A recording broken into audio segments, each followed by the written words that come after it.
Hello friends, welcome to my channel home science let's crack it. यहाँ मैं 27 अक्टूबर का current affairs आपके लिए लेकर के आई हूँ इस वीडियो के माध्यम से। और इसमें NFHS, world bank, UNICEF, MHRD, Oxfam की रिपोर्ट है जो कि मदर और चाइल्ड के बारे में है। सो स्टार्ट करते हैं। तो इसमें देख सकते हो कि ये national family health survey, world bank, ministry of human resource development, Oxfam, UNICEF और ये front public health journal report है। तो इनके अकॉर्डिंग जो इन्होंने हेडलाइन दी हुई है, should India raise the marriage age for girls. तो इस पर ये अभी डिस्कशन चल रहा है कि और इस पर आ भी सकता है, ये भी रिजल्ट आ सकता है कि जो गर्ल्स की एज है, मैरिज एज है, जो कि अभी 18 है, तो उसको बढ़ा करके इसको बढ़ाया जा सकता है। तो देखते हैं कि इन्होंने क्या क्या रिपोर्ट दी हुई हैं।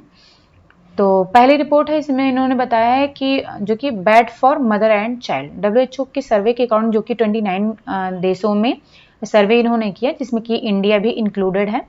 तो इसमें इनके सर्वे में ये शो हुआ है कि जो अर्ली चाइल्ड बियरिंग होती है, यानी कि जो कम एज में प्रेग्नेंट हो जाती है, तो वो जो है रिस्क ऑफ डेथ बढ़ा देता है प्रेगनेंसी और लेबर के दौरान। ठीक है।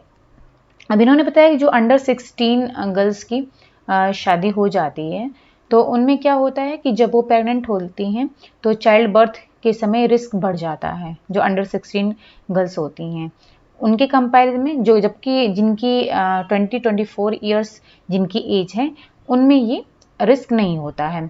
अब यहाँ पर बताया जो गर्ल्स हैं जिनकी ये पहले शादी हो जाती है, अंडर एज में हो जा रही है शादी, तो वो दुगना जो है उन अंडर नरिश होने की चांसेस होते हैं उनकी, इन कंपैरिजन टू जिनकी की 25 ईयर्स या फिर इससे ज़्यादा एज में शादी होती है।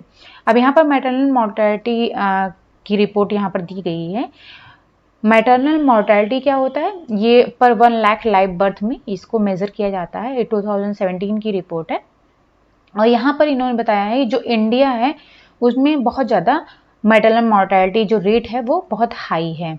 और ये किसी भी जो ब्रिक्स काउंटर पार्ट हैं, जो ब्रिक्स देशों का समूह है, उनमें जो है इंडिया का सबसे अधिक मॉर्टेलिटी रेट है, मैटरनल मॉर्टेलिटी रेट, यानी कि जो माँ की मृत्यु दर है वो सबसे अधिक है। अब ये जो है, जबकि it does better than Bangladesh and Nepal but worse than Pakistan and Sri Lanka. ये बांग्लादेश और नेपाल के कंपैरिजन में तो बेटर है इसकी कंडीशन हमारे इंडिया की जो है, लेकिन पाकिस्तान और श्रीलंका के कंपैरिजन में जो है वो खराब है। तो ये आप इसमें देख सकते हो, जो इन्होंने ये टेबल दिया हुआ है, चार्ट दिया हुआ है, इसमें आप देख सकते हो कि जो इंडिया है वो ब्लू लाइन से शो किया गया है, और पर्पल से नेपाल है, और इस ग्रीन से बांग्लादेश है। तो आप देख सकते हो जो बांग्लादेश है और नेपाल है ये हमारे इंडिया से ऊपर है, यानी कि ये जो है बांग्लादेश और नेपाल से बेटर है, क्योंकि यहाँ पर जो मॉर्टेलिटी रेट है, मैटरनल मॉर्टेलिटी रेट, वो इंडिया से भी ज़्यादा है। ठीक है। लेकिन पाकिस्तान, आप देख सकते हो यहाँ पर पाकिस्तान इंडिया से नीचे है, और श्रीलंका भी, श्रीलंका जो कि ये पर्पल कलर है इसका, ये श्रीलंका, ये लाइन यहाँ पर श्रीलंका है और चाइना है। ठीक है। तो श्रीलंका, चाइना और पाकिस्तान, इनकी जो मैटरनल मॉर्टेलिटी रेट है वो इंडिया से कम है। ठीक है। अब यहाँ पर बताया कि जो स्टडी की गई है उसमें ये पाया गया है कि becoming a mother before the age of 19 has a 20 to 30% high risk of preterm and low weight birth than at 20 to 24 years। तो ये इस स्टडी में ये पाया गया है कि मदर जो कि जिनकी की 19 ईयर्स से कम एज पर शादी हो जा रही है, ठीक है, और वो प्रेग्नेंट हो जा रही हैं, तो उनमें जो है 20-30% हाई रिस्क होता है प्रीटर्म और लो वेट बर्थ बेबी का, in comparison to 20 to 24 years पर जिनकी शादी हो रही है और वो प्रेग्नेंट हो रही हैं, उनके कंपैरिजन में 20-30% हाई रिस्क हो जाता है जिनकी की 19 ईयर्स से कम एज में शादी हो जाती है। यहाँ पर बताया गया जो टीनेज मदर्स के बच्चे होते हैं वो जो है उनकी इन्फेंसी में जो डेथ की रेट बढ़ जाती है, मतलब मरने के, उनकी डेथ के चांसेस ज़्यादा रहते हैं, और वो 30 to 40% उनका हाई रिस्क होता है जब वो 2 साल के होते हैं, तो वो स्टंटिंग कंडीशन में होते हैं। स्टंटिंग का मतलब है कि उनकी एज के अकॉर्डिंग जो उनकी हाइट है वो कम होती है, स्टैंडर्ड हाइट के कंपैरिजन में वो कम होती है। तो जो टीनेज मदर के बच्चे होते हैं उनकी 2 साल पर जो स्टंटिंग जो कंडीशन है वो भी 30 से 40% वो हाई होती है। और लेटर लाइफ में वो स्कूल से ड्रॉप आउट होने का रिस्क भी उनमें ज़्यादा होता है। ठीक है, तो अब आते हैं नेक्स्ट रिपोर्ट देख लेते हैं। अब ये रिपोर्ट जो है ये अंडर 5 मोर्टेलिटी है। अंडर 5 मोर्टेलिटी यानी कि जो बच्चों का मोर्टेलिटी रेट है जो कि अंडर 5 एज में आते हैं। तो ये बच्चों का जो चाइल्ड मोर्टेलिटी रेट वो काउंट किया जाता है, वो पर 1000 लाइव बर्थ पर काउंट किया जाता है। अब यहाँ पर बताया गया है कि इसमें में भी जो इंडिया की कंडीशन बहुत ही खराब है जो ब्रिक्स कंट्री हैं उनके कंपैरिजन में। और जो नेबरहुड में इनके जो नेबरहुड कंट्रीज हैं इंडिया की, उनमें केवल जो पाकिस्तान है उसका जो है अंडर 5 मोर्टेलिटी रेट इंडिया से ज़्यादा है। तो ये आप फिगर में भी देख सकते हो, पाकिस्तान जो कि यहाँ पर ये येलो लाइन है ये पाकिस्तान की है और ये इंडिया से ज़्यादा रेट है यहाँ पर। और सबका जो है यानी कि बांग्लादेश, नेपाल, चाइना और श्रीलंका ये सब इंडिया से नीचे हैं। ठीक है, ये आप देख सकते हो, यानी कि यहाँ पर जो अंडर 5 मोर्टेलिटी रेट है वो इंडिया से कम है। यहाँ बताया कि जो every 4th Indian women married bye 18 यानी कि 18 ईयर्स पर उनकी शादी हो जाती है, हर एक चौथी जो इंडियन वीमेन की है। अब जो नेशनल फैमिली हेल्थ सर्वे हुआ है NFHS, ये चौथा सर्वे है जो कि 2015 और 16 में हुआ है। तो उसमें ये पाया गया है कि जो अर्ली मैरिज होती है वो इंडिया में अब घटी हुई है, मतलब घट गई है। और मीडियन एज जो बताया गया है मैरिज का जो कि 20 से 20 टू 49 ईयर्स की विमेन के बीच में ये सर्वे किया गया है। तो उनमें जो मीडियन एज पाई गई है, तो पहले 2005-6 में जो शादी की एज थी मीडियन एज वो 17.2 ईयर्स थी, जो कि अब 2015 और 16 में रिपोर्ट के अकॉर्डिंग वो अब 19 ईयर्स हो गई, यानी कि एज अब बढ़ी है। अब फिर यहाँ पर बताया गया है कि जो मतलब हमारे इंडिया में, जबकि हमारे इंडिया में जो चाइल्ड मोर्टेलिटी रेट है, मतलब चाइल्ड मैरिज जो पूरे विश्व में जो चाइल्ड मैरिज का जो हाईएस्ट रेट है वो इंडिया में नहीं है, और ना ही जो इसके नेबरहुड में इंडिया का जो है हाई रेट है चाइल्ड मैरिज में। लेकिन इस जो यहाँ पर जो चाइल्ड ब्राइड्स हैं उनका पॉपुलेशन बहुत अधिक है। अगर रफली ये काउंट किया जाता है तो पूरे विश्व में टोटल जो चाइल्ड ब्राइड्स का पॉपुलेशन है वो इंडिया उसमें 3rd नंबर पर है। तो यहाँ पर चाइल्ड मैरिज नहीं हाई रेट पर है, लेकिन जो चाइल्ड ब्राइड है वो उनका पॉपुलेशन बहुत अधिक है। ये जो रिपोर्ट है वो यूनिसेफ के अकॉर्डिंग है, United Nations of children emergency fund के अकॉर्डिंग है। अब ये सोर्स आप देख सकते हो नीचे दिया हुआ है, जो कि हमने पहले ही बता दिया है कि ये इनकी रिपोर्ट है जो कि ऑथराइज्ड रिपोर्ट है। अब आते हैं नेक्स्ट रिपोर्ट पर। तो यहाँ पर है कि working women means more wealth. 2018 की रिपोर्ट है जो कि मैककिन्से ग्लोबल इंस्टीट्यूट के द्वारा की गई है, और उसमें ये बताया गया है कि जो इंडिया की जीडीपी है वो $770 बिलियन जो है हाई हो सकती है 2025 तक, अगर जो विमेन है हमारी इंडियन विमेन है उनको मेन के बराबर ही काम करने का समान अवसर अगर दिया जाए तो हमारे इंडिया की जो जीडीपी है वो हाई हो सकती है। अकॉर्डिंग टू ऑक्सफैम, जो हमारी इंडियन वीमेन है जो कि बिना सैलरी के काम कर रही हैं वो हमारी इंडियन जीडीपी में 3.1% का कंट्रीब्यूशन करती हैं। अब यहाँ पर लेबर फोर्स पार्टिसिपेशन रेट बताया गया है जो कि इंडिया में फीमेल का पार्टिसिपेशन रेट है 27.2 और मेल का है 76.8। तो आप देख सकते हो कितना ज़्यादा डिफरेंस है मेल और फीमेल की पार्टिसिपेशन रेट में। और सबसे अधिक अगर देखा जाए तो नेपाल में है फीमेल का पार्टिसिपेशन 82.7 और मेल का 85 है, तो यहाँ पर ज़्यादा डिफरेंस नहीं है। और इंडिया से भी कम जो रेट है वो है पाकिस्तान में 24.9 है और मेल का 81.4 है जो कि इंडिया से अधिक है। तो और भी कंट्रीज का दिया हुआ है तो आप ये देख सकते हो। ओके, तो अब यहाँ पर देख सकते हैं, और जो यहाँ पर ब्रिक्स कंट्री की बात हो रही है तो उसका जो फुल फॉर्म है उसमें जो कंट्रीज हैं वो ब्राज़ील है, रसिया है, इंडिया है, चाइना है और साउथ अफ्रीका है। ये ब्रिक्स कंट्रीज हैं। तो एक बार आप इसको चेक भी कर सकते हो कि यही कंट्री हैं ब्रिक्स में या फिर कुछ चेंज हुआ हो तो। सो अब यहाँ पर है एजुकेशन नॉट मैरिज एज, की टू एम्पावरमेंट। इंडिया में जो फर्टिलिटी रेट है और जो चाइल्ड मैरिज रेट है वो डिक्लाइन हुआ है बिना किसी लॉ के नए नियम वगैरह के, जो है यहाँ पर घटा हुआ है। एक्सपर्ट के अकॉर्डिंग ये जो चेंज हुआ है वो एजुकेशन के कारण, यानी कि शिक्षा के कारण हुआ है।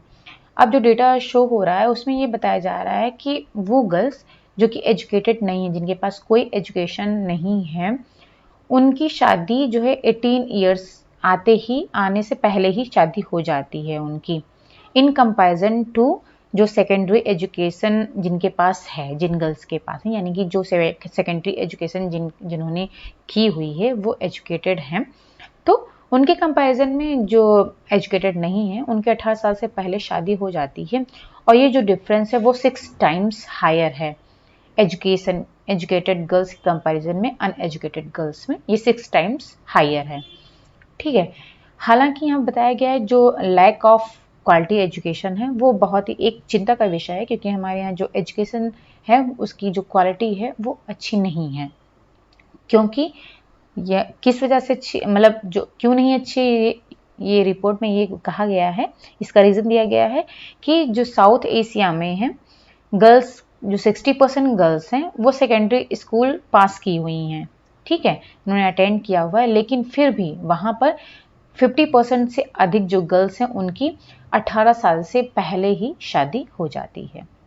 ठीक है, अब आते हैं नेक्स्ट पर।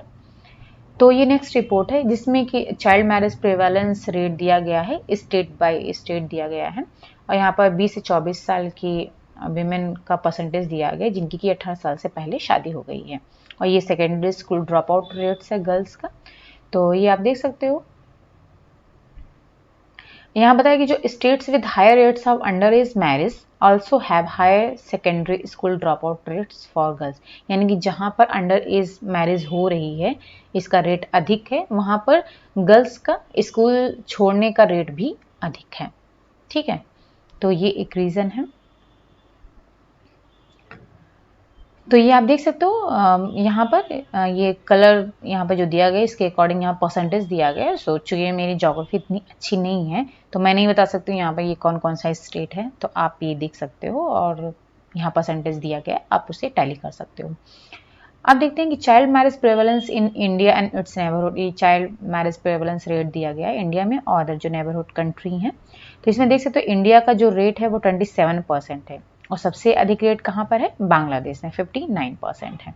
ठीक है, जो अंडर मतलब 18 ईयर्स में जिनकी शादी हो जाती है, इससे पहले जिनकी शादी हो जा रही है उसका प्रेवलेंस रेट यहाँ पर दिया गया है, सबसे अधिक बांग्लादेश में है, इंडिया में 27% है, और श्रीलंका में सबसे कम है 12%। अब आते हैं नेक्स्ट पर। तो ये नेक्स्ट न्यूज़ है, इसकी हेडलाइन है city records all time high air pollution in अक्टूबर।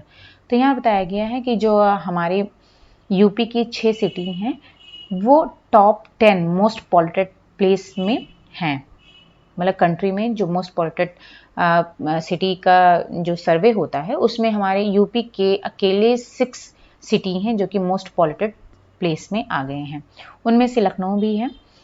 और जो एयर क्वालिटी इंडेक्स है इसी के थ्रू जो है ये पता लगाया जाता है, मतलब रेटिंग की जाती है कि कौन सी सिटी का किस रैंक पर है।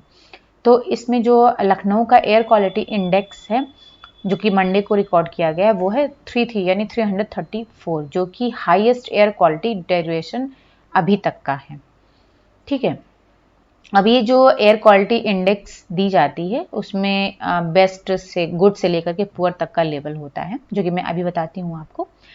अब जो लखनऊ है वो 12th मोस्ट पॉल्यूटेड सिटी में आ गया है, मतलब 12वें नंबर पर है मोस्ट पॉल्यूटेड सिटी में।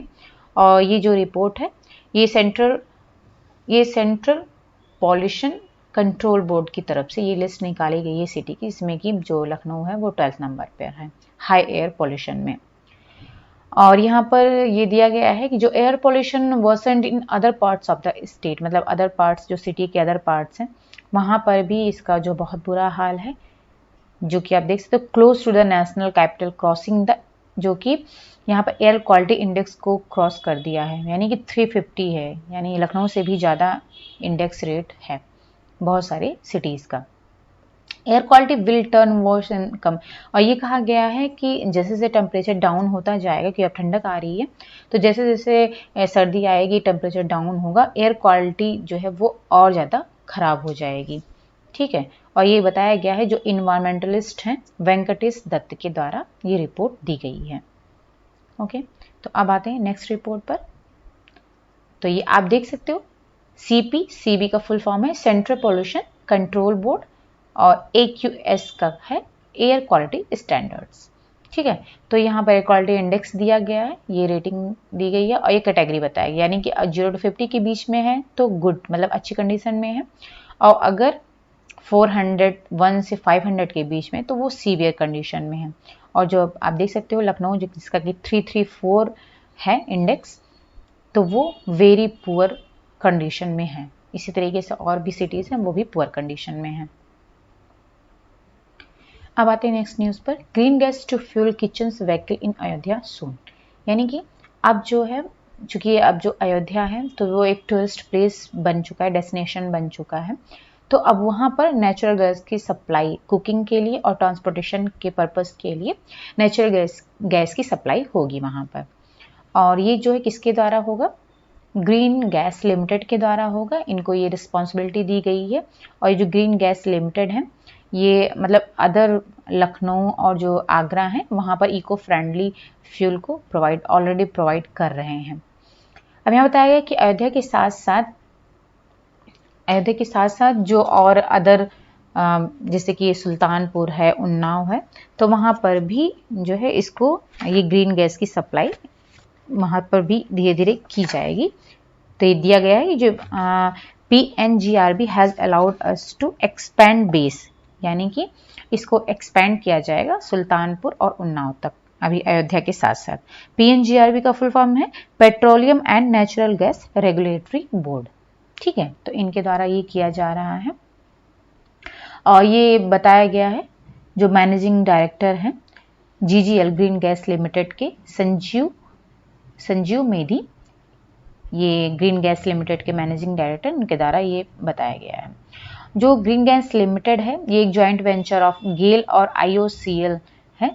ठीक है, गेल का IOCL का ये जॉइंट प्रोजेक्ट है ग्रीन गैस लिमिटेड का, ये जो कि नेचुरल गैस को पहुंचाना है सिटी तक।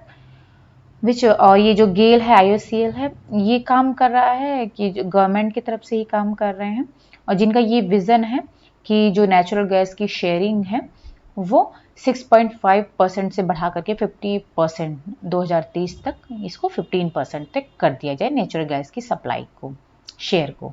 ठीक है, तो इसी के गवर्नमेंट की तरफ से ही ये काम कर रहे हैं। अब डायरेक्टर जो GGL के डायरेक्टर हैं AK तिवारी, उन्होंने कहा है कि company has set an aggressive target for capital expenditure to increase supply of natural gas in Lucknow, Ayodhya, Agra and Unnao for 2020 और 21। मतलब 2020-21 के लिए उन्नाव, लखनऊ, अयोध्या और आगरा में जो नेचुरल गैस की सप्लाई है उसको बढ़ाया जा रहा है। तो उसके लिए जो भी एक्सपेंडिचर होगा उसके लिए टारगेट को सेट किया जा चुका है। और अब GGL जो है ये प्लान कर रहा है 1600 यानी 1600 करोड़ रुपए इन्वेस्ट करने का प्लान कर रहा है, जिससे कि जो in the development of city gas distribution network in all it's authorised geographical area in next 5 year. यानी कि आने वाले 5 साल में जो ऑथराइज्ड ज्योग्राफिकल एरिया इसके लिए सेलेक्ट किए गए हैं जहाँ पर नेचुरल गैस की को डिस्ट्रीब्यूट करना है, तो उन सिटी में जो है गैस की डिस्ट्रीब्यूशन के लिए जो है 1600 करोड़ रुपए जो है वो इन्वेस्ट किए जा रहे हैं। इसका प्लान किया गया है कि 1600 करोड़ रुपए उनमें इन्वेस्ट किए जाएंगे। इससे क्या होगा, इस जो सिटी का डेवलपमेंट होगा और वहाँ पर जो गैस का डिस्ट्रीब्यूशन नेटवर्क है वो भी बढ़ेगा। अब यहाँ बताया गया जो कैटेगराइजेशन ऑफ अयोध्या, अब मतलब अयोध्या को एक स्मार्ट सिटी के रूप में कैटेगराइज कर दिया गया है। तो ये जो है GGL ग्रीन गैस लिमिटेड के लिए, इनके लिए इम्पॉर्टेंट हो गया है कि यहाँ पर नेचुरल गैस की सप्लाई करना। और इन्होंने कहा है कि अब हम जो अयोध्या के डेवलपमेंट के लिए पूरी तरीके से काम करेंगे ये, और उसको डेवलप करने में और उसको गैस को सप्लाई करने में। और इसके साथ इन्होंने बताया कि beside setting UP CNG station, यानी कि CNG स्टेशन को इस्टेब्लिश करने के साथ साथ जो GGL है वो will provide natural gas to domestic, मतलब जो ये नेचुरल गैस है वो डोमेस्टिक, इंडस्ट्रियल, कमर्शियल एंटिटीज के लिए प्रोवाइड किए जाएंगे। ठीक है, और इससे इन्होंने बताया है कि अब ये जो नेचुरल गैस प्रोवाइड किए जाएंगे डोमेस्टिक और इंडस्ट्रियल कमर्शियल पर्पस के लिए, वो ना ही will not only lead employment generation but will also contribute in clean and green environment and development of the temple town। Means कि ये तो एम्प्लॉयमेंट भी तो जनरेट करेंगे ही, और साथ साथ में ये जो इन्वायरमेंट है उसको क्लीन रखेंगे और ग्रीन रखेंगे। ठीक है, अब आते हैं नेक्स्ट न्यूज़ पर। State government to clear decks for 542 food processing projects. अब फूड प्रोसेसिंग सेक्टर को बूस्ट करने के लिए स्टेट गवर्नमेंट ने जो है 542 प्रोजेक्ट के प्रपोजल को एग्जीक्यूट करने जा रही है, जिसकी की लागत है 2,964 करोड़ रुपए इसकी लागत है। और इससे जो है इन्होंने कहा है कि 44,000 एम्प्लॉयमेंट अपॉर्चुनिटी जनरेट होगी, क्रिएट हो, यानी कि 44,000 जो है बेरोजगार के अवसर मिलेंगे। अब जो ये 542 प्रपोजल्स हैं उनमें से जो 59 है वो होगा फ्रूट्स एंड वेजिटेबल प्रोसेसिंग के लिए, 155 होगा कंज्यूमर प्रोडक्ट्स के लिए और 258 होगा फूड मिलिंग यूनिट्स के लिए। ओके, और गवर्नमेंट ने 56 करोड़ जो है वो ऑलरेडी मतलब पहले से अप्रूव कर चुकी है फूड प्रोसेसिंग यूनिट्स के लिए। और इस यहाँ पर आप देख सकते हो बताया गया है कि 2,964 करोड़ रुपए जो कि 44,000 एम्प्लॉयमेंट अपॉर्चुनिटी को जनरेट करेंगे।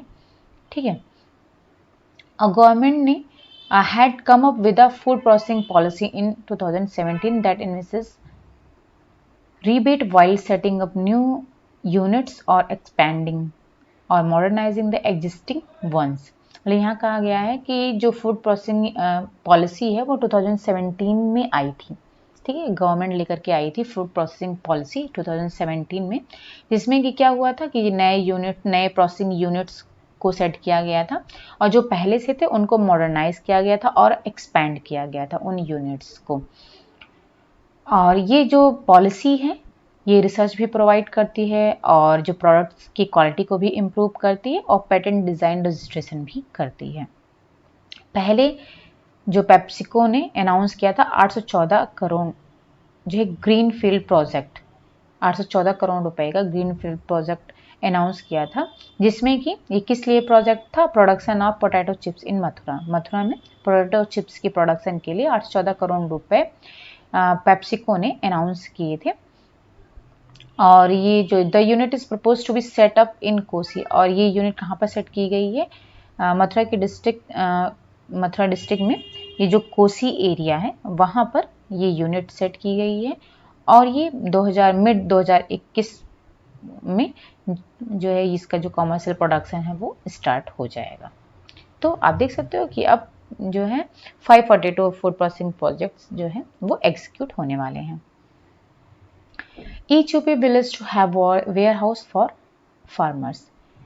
अब यहाँ पर जो स्कीम ये लेकर के आ रहे हैं वो कह रहे हैं कि जो फार्मर्स हैं तो वो उनको ये हेल्प मिलेगा कि वो जो भी उनके प्रोडक्ट्स हैं प्रोड्यूस हैं उसको फेयर प्राइस पर वो प्राप्त करेंगे और उसको बेच भी सकते हैं। तो to allow farmers to store their produce safely and get a fair price for their efforts, UP government has planned on constructing about 5,000 warehouses across the state with at least 1 for every 10 village. अब जो हमारी state government है वो जो farmers हैं जो कि produce करते हैं तो वो क्या होता है वो ख़राब हो जाता है, कभी बारिश हो रही, कभी बाढ़ आ रहा है, कभी आग लग जा रही है, मतलब कोई ना कोई डिजास्टर हो रहे हैं, कोई ना कोई नेचुरल कैलेमिटीज़ हो रही हैं। तो उसकी वजह से जो प्राकृतिक आपदाएं आ रही हैं उसकी वजह से जो किसानों की जो भी वो प्रोड्यूस करते हैं जो उनके फसल होती हैं वो वेयर हाउस ना होने के कारण, स्टोरेज एरिया ना होने के कारण वो ख़राब हो जाते हैं। अब इससे क्या होता है, और ये जो है जो खरीदने वाले हैं जो इनके प्रोड्यूस को खरीदते हैं तो उनको भी ये पता चल जाता है कि जो है ये ख़राब हो रहा है, तो वो कम से कम प्राइस में किसानों को बेचना पड़ता है उनको, तो उनको अच्छी प्राइस नहीं मिल पाती है। तो यहाँ पर ये वेयर हाउस सेट करने जा रहे हैं और ये 5,000 लगभग जो है 5,000 वेयर हाउस ये पूरे स्टेट में कंस्ट्रक्ट होने जा रहे हैं, उनकी प्लानिंग चल रही है, मतलब प्लानिंग हो चुकी है, तो ये होने जा रहा है। हर मतलब ये लगभग इन्होंने बताया कि 10 गांव, हर 10 गांव पर एक वेयर हाउस होगा कम से कम, जहां पर कि किसान अपने प्रोड्यूस को स्टोर कर सकेंगे। Eventually said a government official, there will be one warehouse for every single village। और धीरे ये इनकी कोशिश रहेगी कि हर एक गांव के लिए एक वेयर हाउस हो, लेकिन फिलहाल प्रेजेंट टाइम पर 10 गांव के लिए एक वेयर हाउस है। The scheme is expected to cost, अब जो ये स्कीम चलाई जा रही है वेयर हाउस सेट करने की, तो उसका जो कॉस्ट एक्सपेक्ट किया गया है वो 2500 करोड़ रुपए है। और ये जो है will increase the storage capacity of the state by, और ये जो हमारे स्टेट की जो स्टोरेज कैपेसिटी है वो 8.6 लाख टन वो बढ़ा देगी। इतने 2500 करोड़ रुपए की लागत से जो स्टोरेज कैपेसिटी है वो 8.6 लाख बढ़ जाएगी। अभी इन्होंने सीएम जी ने कहा है कि other than helping increase the income of the farmers, मतलब उनकी इनकम तो बढ़ेगी ही इससे। The warehouse will also create employment opportunity, और इसके साथ साथ जो रूरल यूथ हैं, जो गांव के युवा हैं, उनके लिए उनको रोजगार का भी अवसर मिलेगा, क्योंकि इसमें जो है केयर टेकर की ज़रूरत होगी, अकाउंटेंट की ज़रूरत होगी, सिक्योरिटी पर्सोनल की ज़रूरत होगी, सुपरवाइजर्स की ज़रूरत होगी। तो उनको जो है, जो रूरल यूथ हैं, उनको जो है वहाँ पर काम भी मिल सकेगा, और साथ साथ जो फार्मर्स हैं उनकी इनकम भी जनरेट होगी, बढ़ेगी। यहाँ बताया कि in July this year the cabinet had cleared a major change in the UP warehousing and logistic policy 2018 which allowed land for warehousing and logistics to be made available at industrial rates. मतलब यहाँ पे कि इस साल 2020 जुलाई में cabinet ने जो UP warehousing and logistic policy 2018 है उसमें मेजर चेंज कर चुकी है, जिसमें कि क्या होगा, जो वेयर हाउसिंग के लिए लैंड होगा वो जो है अब कॉमर्शियल रेट से उन जो है नहीं बिकेगा, बल्कि इंडस्ट्रियल रेट से बेचा जाएगा। तो जो भी आप वेयर हाउस अपना सेट करना चाहते हैं तो वो इंडस्ट्रियल रेट पर, यानी कि कम रेट लगेगा उनका, और वो वहाँ पर वेयर हाउस अपना सेट कर सकते हैं। अब आते हैं नेक्स्ट पर। NASA confirms water on sunlight surface of moon for first time, मतलब नासा ने अनाउंस किया है कि a major discovery on Monday, ये मंडे को ये कहा गया है कि water has been discovered on the sunlight surface of the moon for the first time, मतलब पहली बार जो है ये चंद्रमा की जो सनलाइट सरफेस है वहाँ पर जो है वाटर को खोजा गया है, वहाँ पर पाया गया है। Under NASA's Artemis program the agency is eager to learn all it can about the presence of water, मतलब जो भी यहाँ पर चांद पर वो प्रेजेंस ऑफ वाटर है उसके लिए जो नासा लगातार जो है नए प्रोग्राम्स चला रही है, आर्टेमिस प्रोग्राम चला रही है, जिसके द्वारा ये पता लगाया गया है कि वहाँ पर जो है पानी है।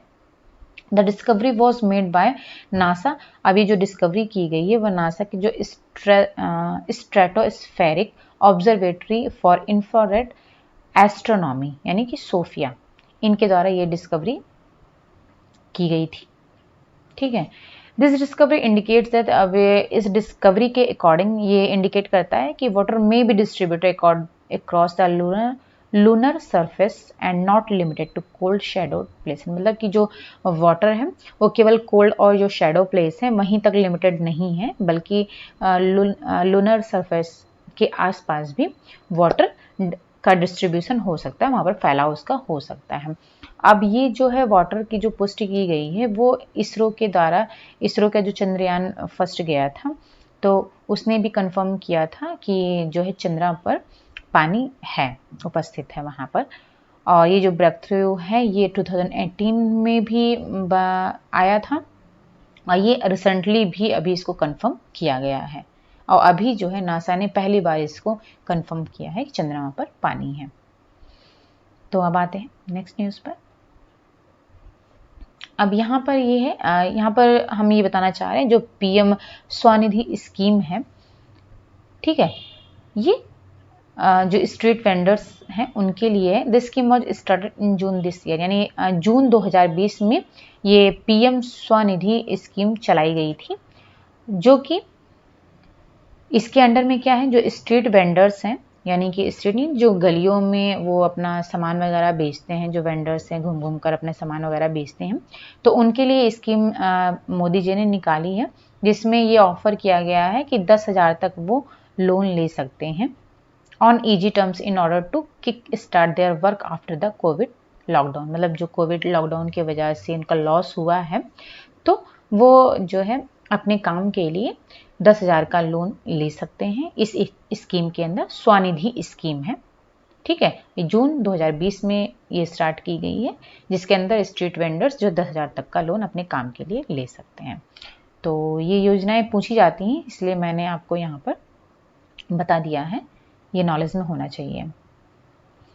और यहाँ पर ये है, ये एक स्टैचू है, ये लेबनान में है। ये लेबनीज आर्टिस्ट हयात नज़र के द्वारा ये स्टैचू बनाई गई है विमेन की। और ये टूटे हुए ग्लास, रबल और डैमेज्ड क्लॉक से बनी हुई है। आप देख सकते हो ये क्लॉक यहाँ पर है, जिसमें की जो टाइमिंग है वो 6:08 PM है, 6:08 दिखाया गया है, ठीक है। और ये जो बनी हुई है स्टैचू, ये वहाँ पर जो लेबनीज कैपिटल है, वहाँ पर जो ब्लास्ट हुआ था, बहुत ही मेगा एक्सप्लोजन हुआ था, बहुत बड़ा ब्लास्ट हुआ था, तो उसी के जस्ट अपोजिट जो प्लेस है वहाँ पर बैरूट में, जिसके जस्ट अपोजिट जो प्लेस बैरूट है, बैरूट पोर्ट है, तो वहाँ पर ये स्टैचू बनी हुई है, इनके हयात नज़र के द्वारा ये बनाई गई है। और ये जो ब्लास्ट हुआ था 4 अगस्त को, ये अमोनियम नाइट्राइट का एक्सप्लोजन हुआ था बैरूट पोर्ट पर, जिसमें कि 190 लोग की डेथ हो गई थी, उनकी मर गए थे, और 6,000 लोग जो है वो घायल हुए थे, और 3 लाख से अधिक लोगों ने अपने घर छोड़ दिए। तो आप इसको जो है नोट डाउन कर सकते हो, ये जो ब्लास्ट हुआ है, क्योंकि ये सब भी पूछा जाता है कि कहाँ पर ब्लास्ट हुआ है, कहाँ पर गन चली है। अब ये भी क्वेश्चंस जो है करंट अफेयर्स में पूछे जा रहे हैं, तो आप ये नोट डाउन कर सकते हो कि जो ये लेबनीज कैपिटल में ये ब्लास्ट हुआ है, और ये किस एक्सप्लोजन के कारण हुआ है, ये भी पूछा जा सकता है। तो अमोनियम नाइट्रेट एक्सप्लोजन हुआ था, और इसमें 190 लोग मरे हैं, 6,000 लोग जो है घायल हुए हैं, और 3 लाख से अधिक लोगों ने अपने घर छोड़ दिए हैं, ठीक है। तो ये थी अभी तक की जो भी आज 27 अक्टूबर की न्यूज़ थी। तो इस तरीके से मैं आपके लिए न्यूज़ लाती रहूँगी, और जो भी आपको इम्पोर्टेंट न्यूज़ लग रही है, वैसे तो हाँ, अब मेरे अकॉर्डिंग तो सभी इम्पोर्टेंट है, क्योंकि अब आजकल करंट अफेयर्स में जो है पेपर से ही क्वेश्चंस मोस्टली पूछे जाते हैं करंट के, तो ये आप नोट डाउन कर सकते हो। और ज़्यादा से ज़्यादा वीडियो अगर आपको अच्छे लग रहे हैं तो उसको ज़्यादा से ज़्यादा लाइक करिए, शेयर करिए एंड सब्सक्राइब करिए, अपने फ्रेंड्स के साथ भी शेयर करिए। अगर अभी तक आपने सब्सक्राइब नहीं किया है तो प्लीज़ इसको सब्सक्राइब कर लीजिए और अधिक से अधिक शेयर कीजिए। Okay, thank you so much.